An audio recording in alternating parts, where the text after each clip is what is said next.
नमस्कार। भूमि न्यूज पलामू के विशेष कार्यक्रम में हम अपने उन साथियों को याद करते हैं जो हमारे बीच नहीं रहे। तो आज हम जिन साथी को याद कर रहे हैं वो साथी हैं कामरेड विदेशी पांडे और कामरेड राहुल कुमार। इस कार्यक्रम के जरिए हम उन्हें विशेष श्रद्धांजलि अर्पित करते हुए उन्हें हम क्रांतिकारी अभिनंदन करते हैं। विदेशी पांडे कोई परिचय के मोहताज नहीं। विदेशी पांडे नीलांबर पीतांबर विश्वविद्यालय में छात्रों के बीच चर्चित रहे और खासकर उन छात्रों के बीच चर्चित रहे जो गरीब तबके से आते थे, मजदूर किसान के तबके से आते थे। अब विदेशी पांडे और राहुल के जब हम जिक्र कर रहे हैं, शायद हमको लगता है कि अगर हम पूरे पलामू या झारखंड के इतिहास को अगर खंगाले तो ये एक दर्दनाक और असहनीय बड़ा घटना था जी। और इस घटना में दो ऐसे युवाओं को हम लोग के बीच से छीन लिया है जो वास्तव में छात्र राजनीति के माध्यम से वह जो है सो एक शैक्षणिक माहौल बनाना चाहते थे, बेहतर शैक्षणिक माहौल। जी जी जी। और वो नीलांबर पीतांबर विश्वविद्यालय में जी सभी गरीब छात्रों को या सभी तरह के छात्रों के जी जो समस्या था उस समस्या के समाधान के लिए संघर्षरत रहे। देखिएगा कि कम उम्र में जी विदेशी जो है ऑल इंडिया स्टूडेंट फेडरेशन के जिला के अध्यक्ष थे। और ऑल इंडिया स्टूडेंट फेडरेशन का मतलब है कि देश का पहला छात्र संगठन जो आजादी के आंदोलन में शिरकत किया जी। और उसी तेवर के साथ में अपने काम को कर रहा था जी। और उसी प्रकार से राहुल भी जो था वह कार्यकारी अध्यक्ष था। और दुर्भाग्य देखिए यह कि ये दो छात्र आंदोलन के महत्वपूर्ण हस्ताक्षर जी जी एक दुर्घटना के शिकार हुए और उसका परिणाम हुआ कि हम लोग के बीच में नहीं रहे। जी। विदेशी पांडे की बात कर रहे हैं तो विदेशी पांडे का वास्तविक नाम था सुजीत कुमार। जी जी जी। और राहुल कुमार जी ये दोनों अजीज मित्र थे जी जी। और एक ही सिद्धांत का पालन करते हुए जी यानी कि एआईएसएफ जी जिसके बारे में आपने कहा कि छात्रों का यह संगठन है और बहुत ही ऐतिहासिक संगठन है जी।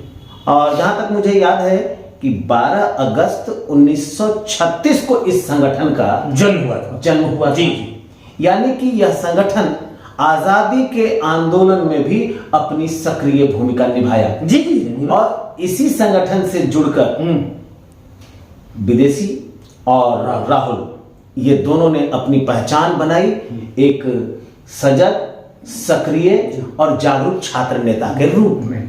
अगर आप देखिएगा कि इन दोनों के बारे में अगर थोड़ा सा विश्लेषण कीजिएगा, शोध कीजिएगा जी तो ये दोनों छात्र जो है सो अपने एक बेहतर छात्र का नमूना भी थे। वो पढ़ने में भी ठीक ठाक थे। जी जी। और ये जो है so all India student federation का या जिसको एआईएसएफ कहते हैं जिसके अध्यक्ष थे और राहुल कार्यकारी अध्यक्ष था, ये 12 अगस्त के दिन ही इन्होंने अपना स्थापना दिवस मनाया था जी। और अपने स्थापना दिवस के समय में वो पूर्व के जो भी छात्र नेता रहे हैं उनको वो खोज कर आमंत्रित किया था जी। और कहता था कि अपने मार्गदर्शन दीजिए कि जो आपने काम किया है उससे हम सीखेंगे और सीखकर हम छात्रों के बीच में जैसे जाने का काम करेंगे। आपने ये जो बताया ना कि खोज कर मिला करते थे। जी। अभी डाल्टनगंज में इप्टा का राष्ट्रीय सम्मेलन जी जी जी। और उस सम्मेलन में जी एआईएसएफ के पूर्व अध्यक्ष राष्ट्रीय अध्यक्ष जी यहाँ उपस्थित थे जी। उनसे भी मिलने का काम किया उन्होंने। जी। और उनसे मिलने के साथ ही साथ विनय कुमार शर्मा एक हैं जी जो पतरातू में शिक्षक पहले ऐसे वो भी करते थे। वो भी करते थे जी। उनसे आकर मिला। कहने का मतलब यह है कि विदेशी पांडे और राहुल कुमार जी। ये दोनों में यह जो आदत थी, यह हैबिट था जी। कि लोगों से मिलकर हम अपना ज्ञान को बढ़ाएं, लोगों के बीच में कैसे हम गतिविधि करें उसकी जानकारी हासिल करने के लिए ये बराबर तत्पर रहता था।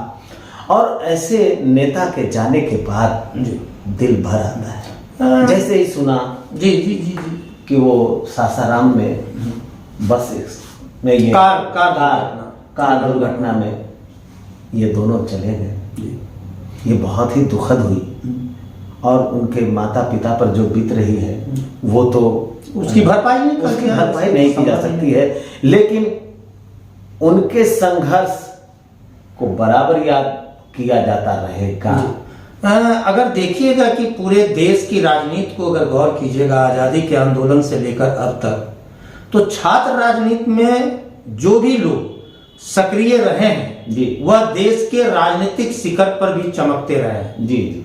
और ये दोनों लड़कों का तेवर इस तरीके का था, वो जिस तरीके से शैक्षणिक माहौल को बनाना चाहते थे, वैज्ञानिक दृष्टिकोण से पूरे छात्र को गोलबंद कर रहे थे और छात्र के हक के लिए जिस तरीके से वो संघर्षरत थे, तो हम समझते हैं यह दुर्भाग्य रहा कि हम लोग के बीच में नहीं रहे, नहीं तो ये दोनों लड़के राजनीति के उभरता हुआ सितारा थे। मैं तो इतना तक कह सकता हूं कि जब AISF के संगठनात्मक सक्रियता और उसके आंदोलन को याद करते हैं तो 1985 से लेकर 87 के बीच का दौर हमें याद आता है। जी जी जी जी। और 1985 से 87 के बीच के बाद जी थोड़ा सा जो ये शैक्षणिक व्यवस्था में गड़बड़ियों के कारण, कॉलेज में क्लास नहीं होने के कारण, इन सब कारणों से जो छात्र संगठन में जो बिखराव आए थे, उस बिखराव को फिर से वो संगठित करने का काम कर रहा था और लग यह रहा था कि फिर वही दिन लौटेगा, 1985 से 87 के बीच वाला दिन लौट आएगा। जी। और देखिए ना, जब भी यूनिवर्सिटी के अंदर, कॉलेज के अंदर जो गड़बड़ियां थी, चाहे वो परीक्षा की गड़बड़ी थी या मार्कशीट वितरण की गड़बड़ी होती थी, नामांकन में जो दिक्कतें होती थी, आजकल तो यूनिवर्सिटी भी भ्रष्टाचार का अड्डा बन गया। बिल्कुल। उन सारे चीजों को विदेशी और राहुल और उसकी टीम पूरा चीज को एकदम तथ्य के साथ में, प्रूफ के साथ में वो जो है सो निकालता था उसमें और कहता था कि इस तरीके के जैसो अराजकता जैसो। जब आप इस बात को कह रहे हैं जी, तो यह बता दूं मैं कि हमारे नीलांबर पीतांबर विश्वविद्यालय से संबंधित जी भ्रष्टाचार के कुछ दस्तावेज जी उसके पास जी उपलब्ध थे। जी जी। और अपनी उस दस्तावेज के उपलब्धता के आधार पे राज्यपाल से उन्होंने मिलने का जी समय भी ले लिया था जी। लेकिन यह दुर्भाग्य कहिए कि आज अब वो राज्यपाल से हमारे लोग मिलेंगे कि नहीं मिलेंगे ये तो अलग बात है, लेकिन राहुल और विदेशी का वह तौर तरीका, शैली, संगठन की शैली, ये सारी चीजें याद आती रहेगा। और एक बात बता दें, जब कोविड का प्रकोप, जी जी जी जी, वैश्विक महामारी कोविड के समय में जिस प्रकार से विदेशी अपने कंधे पर ऑक्सीजन का सिलेंडर लेकर भाग रहा है, किसी को खाना दे रहा है, किसी को कुछ कर रहा है, ये सारी चीजें आंख के सामने से गुजर रही है। देखिएगा और लोगों से मिलने जुलने का व्यवहार एकदम सरल, आत्मीयता, हंसता मुस्कुराता चेहरा आज हमारे बीच नहीं है। इसका दुख भूमि न्यूज पलामू को है जी। अगर उसकी एक लाइन को याद कीजिए, एक बार संवाद कर रहे थे जी, तो वो बता रहे थे उसमें कि किस तरीके से वो मुस्कुराते रहता था, जो आप बार बार जिक्र कर रहे हैं कि उसका चेहरा मुस्कुराता हुआ था, वो सारा चीज कर रहा था। तो वो कहता था, वो किसी क्रांतिकारी ने बोले थे कि एक क्रांतिकारी को दिल जलाते रहना चाहिए और दिमाग को शांत रखना चाहिए जी। और यही पद्धति इन लोगों ने अपनाया था। और हमको दुख इस बात की नहीं है कि एक विदेशी चला गया, एक राहुल चला गया। आजकल राजनीति में जिस तरीके से गंदी राजनीति हो रही है, जिस तरीके से भ्रष्टाचारी राजनीति हो रही है, जिस तरीके से राजनीति को बदनाम किया जा रहा है कि छात्र को राजनीति नहीं करना चाहिए, व्यवसायी को राजनीति करना चाहिए, प्रोफेसर को राजनीति नहीं करना चाहिए, वैसी स्थिति में ये दोनों नेता राजनीति को स्वच्छ बनाने के लिए, राजनीति को बेहतर बनाने के लिए, हक अधिकार के लड़ाई के लिए ये बराबर प्रयासरत थे, संघर्ष कर रहे थे।